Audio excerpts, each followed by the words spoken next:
Banyak orang menghadapi kesulitan-kesulitan dalam beberapa hal.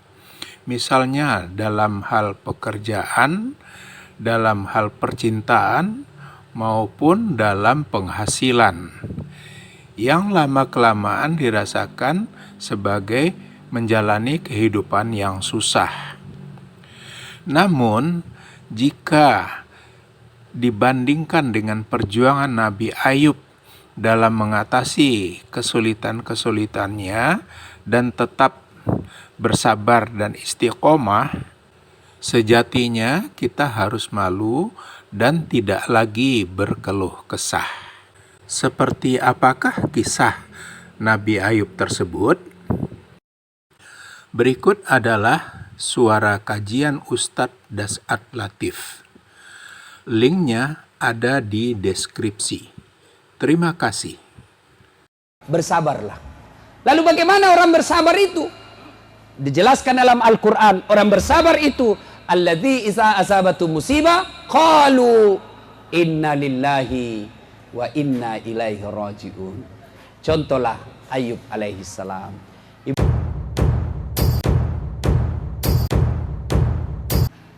Saya ingin kisah ceritanya Nabi Ayub alaihi salam. Lalu apa kaitannya nanti? Kita coba kaitkan dengan kehidupan pilpres, dengan pilcaleg. Ya, Ayub alaihissalam hebat, kaya, banyak harta, tapi dermawan. Orang kaya banyak di Toti ini, banyak orang kaya Pak, banyak sekali punya merica di sini. Tapi yang susah adalah kaya dermawan.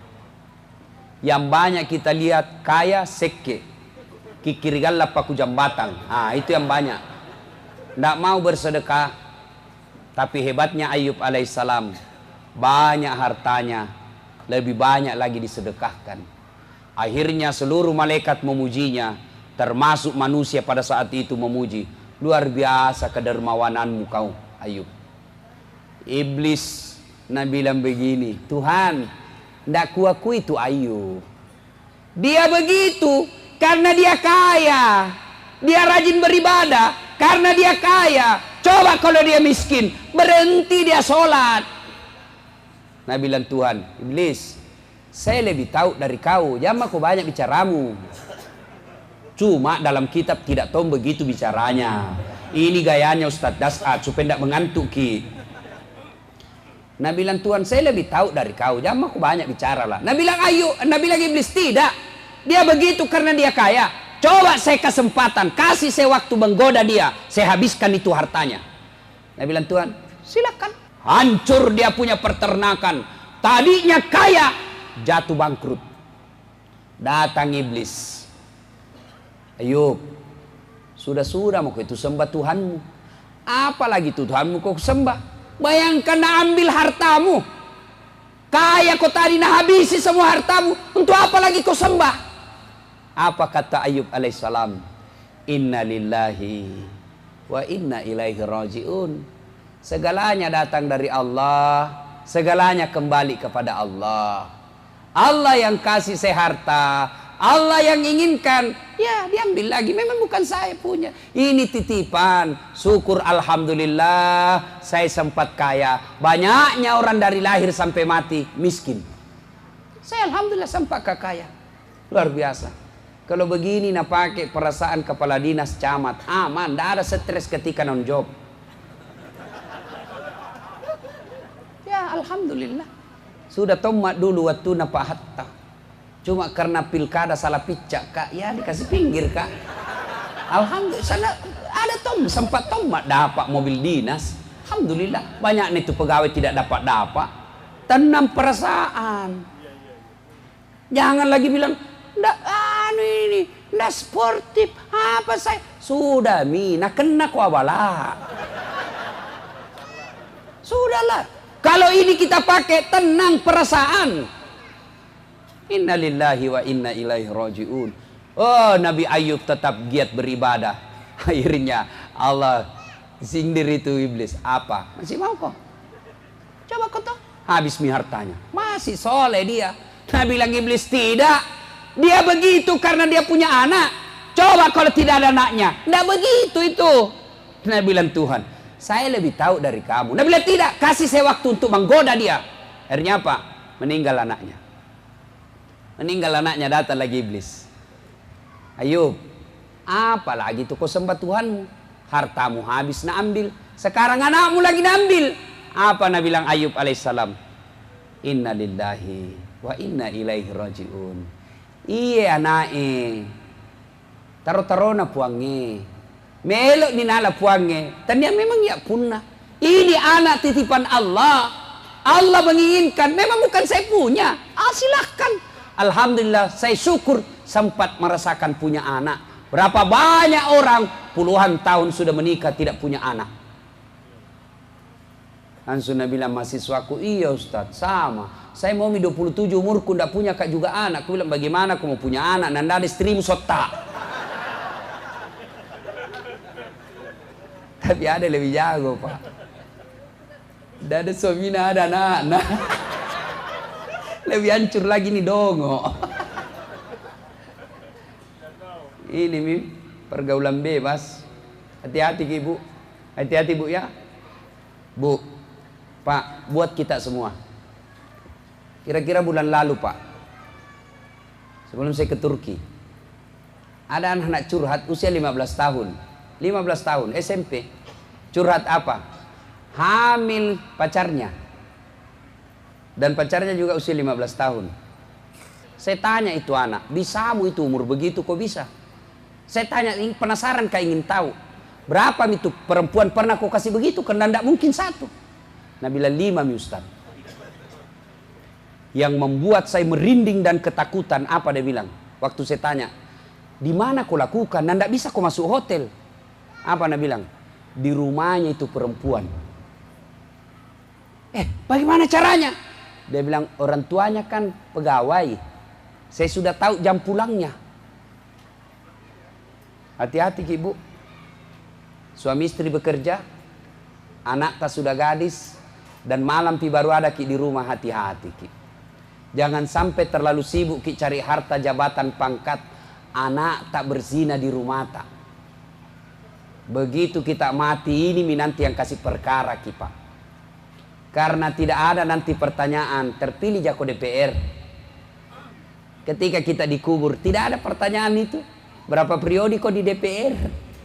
Nah, ditanya itu anak tak, kenapa bisa itu kau berzina di rumahnya anakmu? Anakmu berzina di rumahmu, sibuk duduk kau toh. Hati-hati pak. Dan ini terjadi. Bukan di sinetron, fakta. Mengerikan. Saya lagi pulang mengajar dari Unhas, saya putar radio. Saya dengar berita pak, apa berita? Kementerian Pemberdayaan Perempuan melakukan riset terhadap anak SD sekitar 6 juta penduduk SD. Ditanya, pernahkah kau melihat adegan-adegan porno? 3% dari 6 juta itu yang menjawab tidak pernah. 3% saja. Apa yang rusak anak tak ibu? Apa yang rusak anak tak pak? Handphone. Begitu bapak belikan handphone anaknya yang mahal-mahal tak 1 juta ada kameranya. Itu sama anak tak kita suruh nonton film porno. Kenapa bisa Ustadz? Begitu dia punya handphone dan punya paket, bisa online, maka semua jenis film porno bisa dia lihat. Bu, boleh ibu belikan smartphone anaknya. Boleh bapak-bapak belikan HP yang mahal-mahal.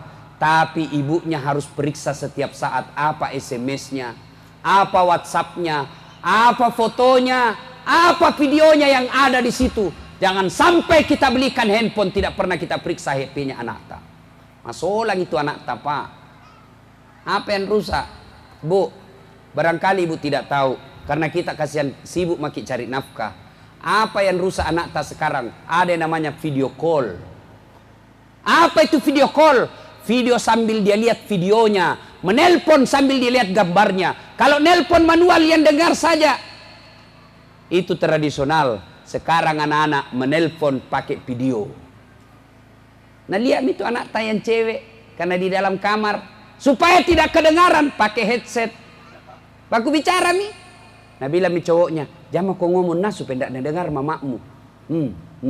Ya, lihat ke bibirmu dek. Kasih keluar lidah tak.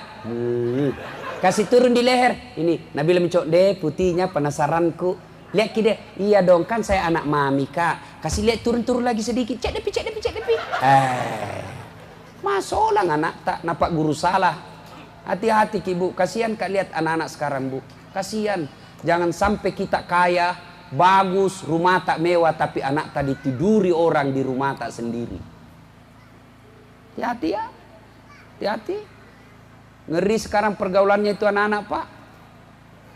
Kalau kita yang anak laki-laki, apa yang rusai? Lem pox. Nah campur lem tikus. Sebulan sekali mau ke campur lem Korea. Nah ndak bisa tak buka mulut nu dong. Belem-belem. Lem tikus pergi na minum. Ya ilaha illallah. Ndak. Nah. Digoda Ayub. Sudahlah. Nah ambil mi anakmu. Alhamdulillah. Sampai kau punya anak. Nah bilang Tuhan apa? Hebat toh. Luar biasa itu Ayub. Apa dah bilang lagi di iblis? Tidak, dia begitu karena dia sehat. Coba kalau dia sakit. Apa Nabi bilang? Tuhan, saya lebih tahu dari kau. Silakan kau coba. Coba lagi, sakit Nabi Ayub. Sakitnya pak, seluruh anggota tubuhnya dimakan ulat. Sampai detik ini, ilmu medis menunjukkan tidak ada orang yang pernah sakit seperti sakitnya Nabi Ayub. Datang iblis. Ayub, apalagi itu kau sembah Tuhanmu. Nak ambil hartamu, nak ambil anakmu, sekarang nak kasih sakit kau lagi. Agapi. Apa kata Ayub alaihissalam? Inna lillahi wa inna ilaihi raji'un. Segalanya datang dari Allah, segalanya akan kembali kepada Allah. Alhamdulillah sempat kau sehat. Baru kak sebentar sakit ini. Masya Allah. Nabi bilang Tuhan apa? Tuh lihat tau, hebat memang itu hambaku. Nabi bilang tidak. Dia begitu karena apa? Karena ada orang di sampingnya. Dia bilang tidak, biar dia sendiri itu memang tong.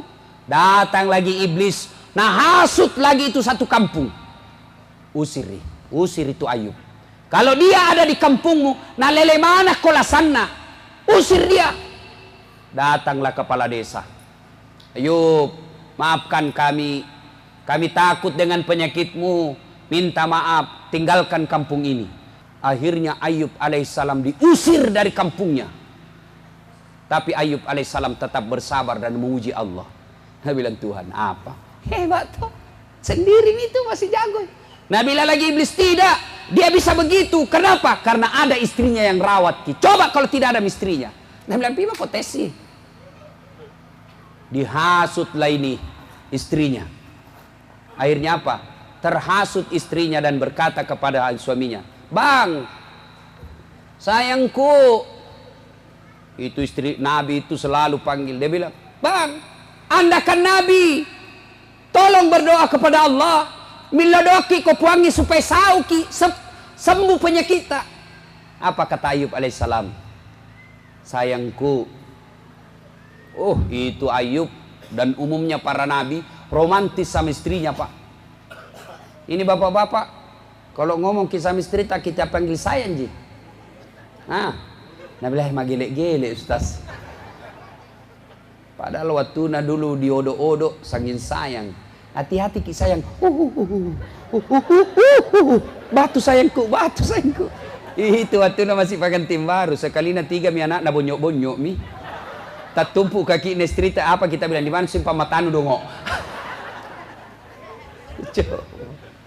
Nabi bilang Ayub alaihissalam, Nabi bilang istrinya berdoa ki supaya sembuh. Anda kan Nabi.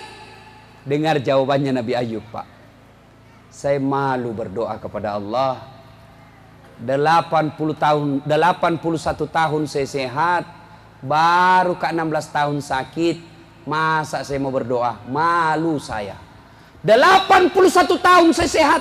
Baru 16 tahun saya sakit. Saya malu minta kepada Allah. 16 tahun pak. Kita baru 3 hari sakit gigi. Tidak mau api berjamaah. Kenapa? Karena saya yang sakit. Rajin kupi masjid anak kasih sakit. Kenapa? Bukan yang pabotor Tuhan. Coba. Ayub alaihissalam. 16 tahun sakit. Malu berdoa kepada Allah. Akhirnya apa? Istrinya jengkel. Dia bilang, sudah bipale, urusi alemu. Disuruh ke melodot ya toko. Urusi alemu. Usalaiko. Maka dia Nabi Ayub, no pale, pergi mako. Tapi ingat, kalau kau pulang nanti ku cambok kau 100 kali. Nabi bilang, maafkan saya bang, saya tinggalkan, capek kau urus kau. Masya Allah. Ada perempuan begitu di sini? Ada? Begitu pensiun suaminya tidak pernah mina urus. Jangan kayak begitu, kasih begitu orang pensiun kau dong. Itu laki-laki kalau pensiun bu, peka sekali perasaannya. Percaya ki, post power syndrome namanya. Sangat peka perasaannya. Sampai-sampai ada majelis taklimku di Makassar bilang begini, Ustaz, tidak tahu ini kenapa saya pensiun gampang sekali tersinggung. Itu pekerjaanku semenjak pensiun. Pagi-pagi nonton itu baring-baring kok dong, nonton televisi. Ada itu kucingnya, cucuku itu di sampingku juga baring-baring. Lewat istriku nak tendang itu kucing. Apa ini kucing, tidur saja kerjanya. Saya tersinggung. Jadi kau dong kasih begitu suami tak, jangan kasihan. Sekali aja lewat lagi di jalan Sungai Sadang, dia bawa mobil mi kasihan, lewat tiba-tiba istrinya anda lihat ada paling panti jompo di sini Pak Di. Mau kau kasih masuk ke panti jompo? Itu kasihan bapak-bapak. Jangan ki. Sudah Tommy tawa jadi kepala dinas dulu. Begitu pensiun tetap kita tawa romantis ibu. Jangan mentang-mentang pensiun kita ndak urus mi. Jangan kasihan. Begitu kita lihat suami tak lobe, mulai tidak bisa bedakan mana pembantu mana istri. Tapi hati-hati ibu, ada tuh gitu bapak-bapak biasa modus. Pura-pura nak lupa istrinya. Begitu dia masuk kamar pembantu didapat sama anaknya. Pak, ku lupa, ku kira istri, ku kira mamamu nak.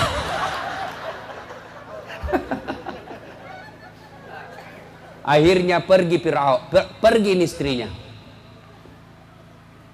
Apakah sepeninggal istrinya Ayub alaihissalam kehilangan kesabaran? Tidak. Ayub alaihissalam lalu berkata tetap, Inna lillahi wa inna ilaihi raji'un. Segalanya datang dari Allah, segalanya kembali kepada Allah. Ayub alaihissalam tidak berkata sembuhkan penyakitku, tapi dia terus bersikir memuji Allah. Lalu seluruh malaikat bertasbih memuji Allah. Luar biasa Ayub alaihissalam. Lalu Allah perintahkan kepada Jibril, Jibril, kau turun datangi Ayub alaihissalam. Perintahkan Ayub, hentakkan kakinya ke pasir dengan izin Allah. Setelah dihentakkan kakinya di pasir, air keluar dari pasir yang dihentakkan itu. Lalu Jibril berkata, Ayub, buka bajumu, tempel itu air. Lalu air itu melengket di bajunya Ayub alaihissalam, membasuhi bajunya Ayub. Lalu Jibril berkata, usap ke seluruh tubuhmu yang kena penyakit. Diusapkanlah ke seluruh tubuhnya, dengan izin Allah sembuh Ayub alaihissalam. Begitu sembuh Ayub alaihissalam mulai berniaga lagi, sukses usahanya, makmur kembali hidupnya. Datang lagi istrinya, bang, ada panggil kak kasih, takkan lupa kak kasih, kasih. Nah, ada perempuan begini di Luwu? Ada? Tidak ada. Ini perempuan soleha semua ini. Oh baik semua kuliah ini, cantik-cantik, Masya Allah. Tapi itu pina cantik kalau pergi pengajian. Kalau mau tidur sama suami, ada 3 hari tidak ada cuci. Tidak sikat gigi masuk kamar. La ilaha illallah. Bu, tak balik ibu. Justru Nabi jelaskan, kalau kau mau tidur pakailah pakaianmu yang terbaik. Praktek memang sebentar ibu. Kalau mau ki tidur bu, seksi memang maki. Pakai ki baju renang. Begitu dia pakai baju renang, langsung dia bilang suami, astagfirullah, kesurupan kau ibu.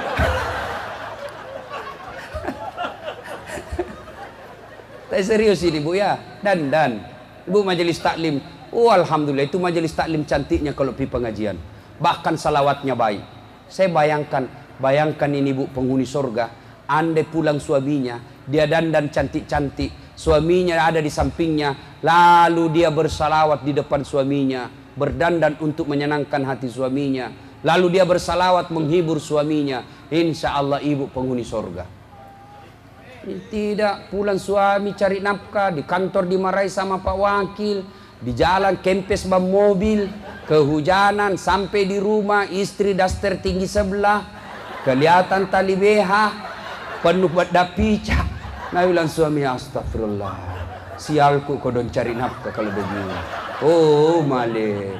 Nabi bilang suaminya, kasih baik-baik saya itu, kelihatan semua tali BH-mu sama tetangga. Apa Nabi bilang istrinya, jangan lihat BH-nya, yang penting rasanya bung.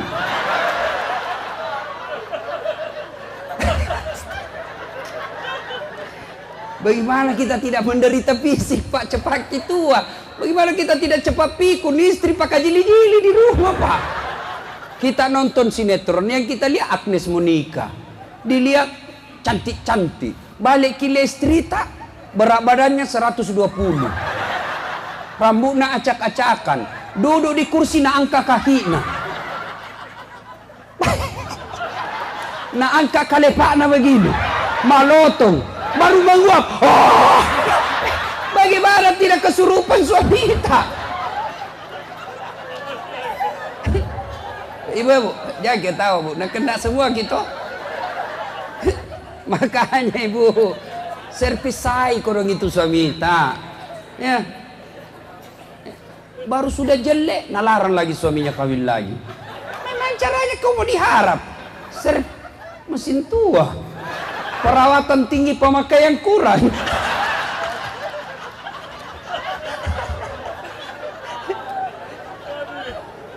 Maka bawalah ini oleh-oleh pulang. Romantis ki ibu kalau pulang ki. Baik-baik ki sama suami kita. Masa majelis taklim pengajian tiap bulan ki baru ndak baik akhlak tak sama suami. Perbaiki. Kalau mau ki gampang masuk surga, baik-baik ki sama suami kita. Gampang sekali ki masuk surga itu. Baik ki saja sama suami kita. Insyaallah. Fungsi utama sebenarnya suami itu bukan cari nafkah. Fungsi utama cari nafkah itu fungsi kedua, fungsi keberikut. Fungsi utama suami, mudah-mudahan dengan ridanya suami gampang masuk surga. Karena biar ibu puasa Senin Kamis, tapi suami tak kita sakiti perasaannya, tak bakal masuk surga. Perlu ibu tahu, jangankan yang namanya pergi pengajian, puasa Senin Kamis tanpa izin suami haram. Pengantin baru, anak pesantren, suaminya libur hari Kamis, pulang cepat. Nabi bilang puasa, Nabi bilang talekan nu. Pengantin baru, piko puasa, piko laut pito deh, piko laut jadi tu deh. Ah, setengah mati gigi gula. Naik spanin tiba-tiba kau puasa. Oh, itu tidak boleh ibu. Bahkan ibu kalau menolak itu, bergetar arasnya Allah karena ibu menolak ajakan suami. Sekali-kali ibu yang ngajak. Masuk sana aja Ustaz, masih natoan kasih. Pacapu-capu kasih. Kita lanjut kisah.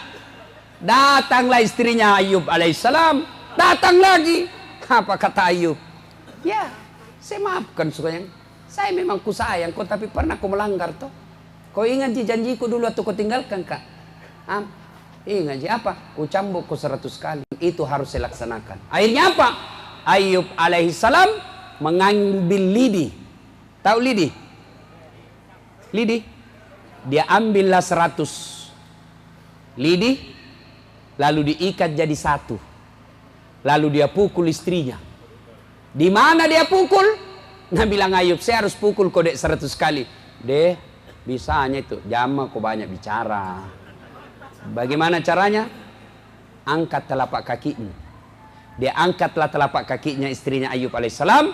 Lalu Ayub alaihissalam memukulnya 1 kali. 100 kali. Kenapa? 100 lidi 1 kali. Sama. Dan di mana dia pukul? Telapak kakinya. Jangan sampai bapak salah paham. Pulang dengar ceramah bahwa boleh memukul istri. Dia pulang dia pukul istrinya. Pak! Beleng. Bukan muka dipukul pak, telapak kaki. Itu pun pukul bukan karena marah, pukul bukan melukai, pukul bukan untuk menyakiti, tapi dipukul untuk mendidik. Itu boleh, Islam itu membenarkan wanita dipukul, tapi telapak kakinya. Jangan pernah begini. Ya, masa laki-laki. Lebih baik bapak diamlah. Kalau sudah tidak suka ya sudah, pisah ranjang. Cara mendidik istri kan pertama tegur, Bu, sembahyang ku ibu. Berapa kali makin dikasih tahu, sembahyang saiki.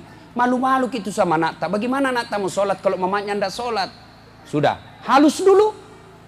Ternyata besok masih tidak sholat. Mulai naik tekanan suara. Cara kedua, suara mulai apa saya sudah bilang? Kau sholat, masih juga tidak sholat. Mulai naik tekanan suara. Masih juga tidak mau. Maka cara ketiga pisah ranjang. Sudahlah, kau tidur di sebelah, saya tidur di sini. Tapi jangan kau salah, jangan kau marah kalau tiba-tiba ada saya temannya. Mulai itu berpikir, wah, bahaya. Tetap tidak sholat, maka apa? Langkah ketiga, kasih kembali ke bapaknya. Pak, sudah mesti kasih tahu ini istriku. Tidak momentum mendengar. Siapa tahu dengan bapak baru mendengar. Saya titip kembali istriku ke kita. Itu, kembalikan dulu ke orang tuanya. Ternyata masih tidak mau. Bapak ambil langkah berikutnya. Kasih tahu. Dia metomil mengkalinga. Apa boleh buat? Izinkan saya kawin lagi. Kecuali kalau kau masih mau berubah, tidak bakal saya ada perempuan lain di hatiku. Tapi kalau kau tidak mau berubah, saya tidak mau berperkara di akhirat. Kau yang tidak sholat, saya masuk neraka. Lebih baik saya cari perempuan yang taat sama saya. Oh, pusing mi pak. Langsung bisa main-main mi pak. Bawa pulang cepat. Mama sembahyang mak. Insya Allah sembahyang mak. Begitu. Tidak langsung dipukul pak. Saya tidak masuk akal kalau ada laki-laki pukul istrinya. Masuk di akal. Masa laki-laki pukul perempuan? Ya. Ibu juga. Sebenarnya itu laki-laki tergantung je perempuannya. Tergantung perempuannya. Ada beberapa pejabat-pejabat curhat sama saya. Tidak berani kawin lagi. Kenapa? Baik sekali istrinya. Coba kalau bicara ki sopan. Iya daeng. Kita ji. Kalau itu mi baik. Kan kita tonse imam. Tenang perasaannya laki-laki. Kalau kita bicara kasar terus. Dongok memang tongko kau lah bolong. Mangojek kau hilang say motormu. Madangkak kau rugi kau sedek. Bawa kau lagi perahu tak balik lagi perahumu. Pi kau bawa mau PT jungkir lagi. Nah memang tonu tahu dongok. Nah bilang suaminya, kau tahu jak dongok, kenapa kau mau kawin sama saya? Berarti kau lebih dongok dari saya. Aku dongok tolo suami istri. Ya, hikmah ini, ayo perbaiki rumah tangga. Tahun ini, hikmah Hijriah, perbaiki rumah tangga. Bagaimana cara memperbaiki rumah tangga? Salah satu adalah kuncinya, sabar. Para pejabat, kalau mau sukses memimpin jabatan, Pak, sabar. Dimaki, di demo, sabar.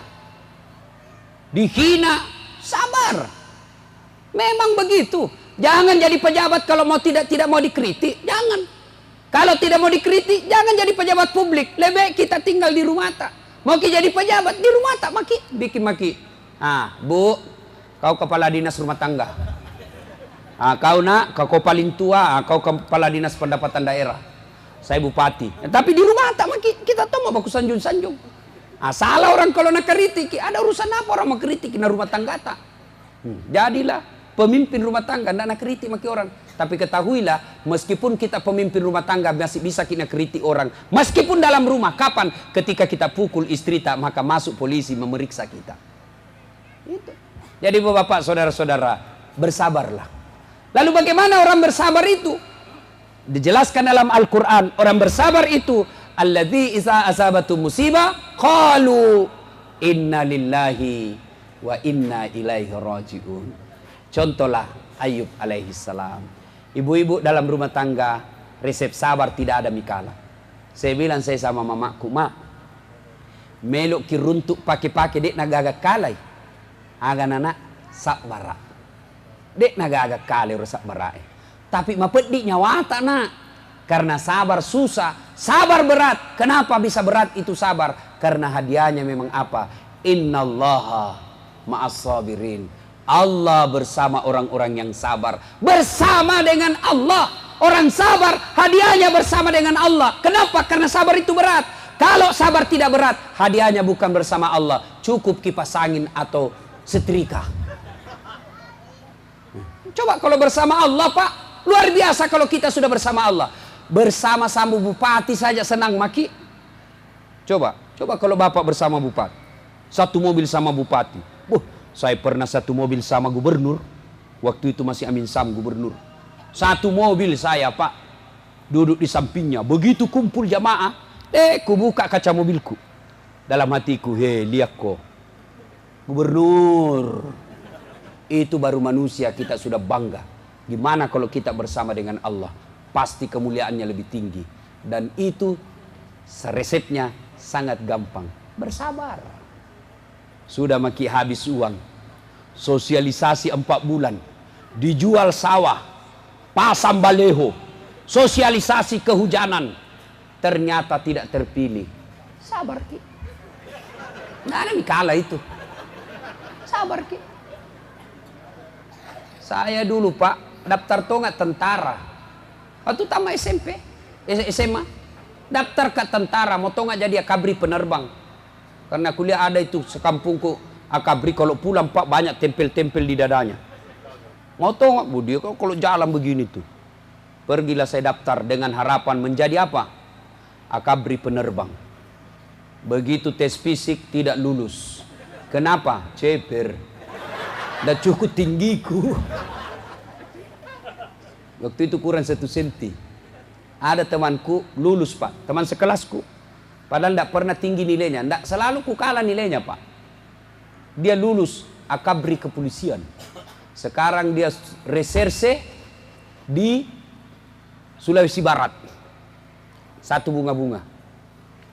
Reserse. Pakai baret merah. Saya sekarang dulu tidak lulus tentara. Sekarang saya pakai baret merah. Baret putih. Alhamdulillah, Pak. Dengan baret putih yang saya pakai ini. Keliling dunia, Mak, Pak. Gratis. Kemana-mana dibelikan tiket PP. Dan hebatnya lagi. Dengan baret putih yang saya pakai. Mulai baret hitam sampai baret merah. Ku caramai ko semua. Jadi kalau sudah makin pasang baleho. Nanda terpilih, Ki. Berarti itu yang terbaik. Jangan makin sangka buruk. Tidak ada baiknya itu orang bersangka buruk. Baik sangkalah terus. Orang yang bersangka itu salah satu indikator dia orang-orang yang bersabar. Ibu bapak saudara-saudara sekalian, banyak yang mau saya sampaikan, tapi waktu yang terbatas. 2 mau saja ini cerita, Pak. Masih mau, Ki, Pak? Masih mau, Ki? Insya Allah lain waktu. Ya, insya Allah lain waktu. Saya jujur, sejujur-jujurnya, saya senang sekali datang ke sini. Karena melihat pejabat kita akur. Ya, Pak Wakil Bupati rajin berjamaah. Pak Bupati mengayomi, tahu sebagai pimpinan, luar biasa. Pak Ketua DPRD pun baik. Ya, alhamdulillah. Ya, kalau begini baiknya, Pak, insya Allah aman kita. Ya, insya Allah. Assalamualaikum warahmatullahi wabarakatuh. Penonton yang dirahmati Allah, bagaimana pendapat Anda dengan tema kajian kali ini? Bermanfaatkah? Berikan pendapat Anda di kolom komentar di bawah. Semoga Allah memberkahi kita semua. Amin. Jangan lupa klik like, subscribe, dan lonceng ya. Terima kasih.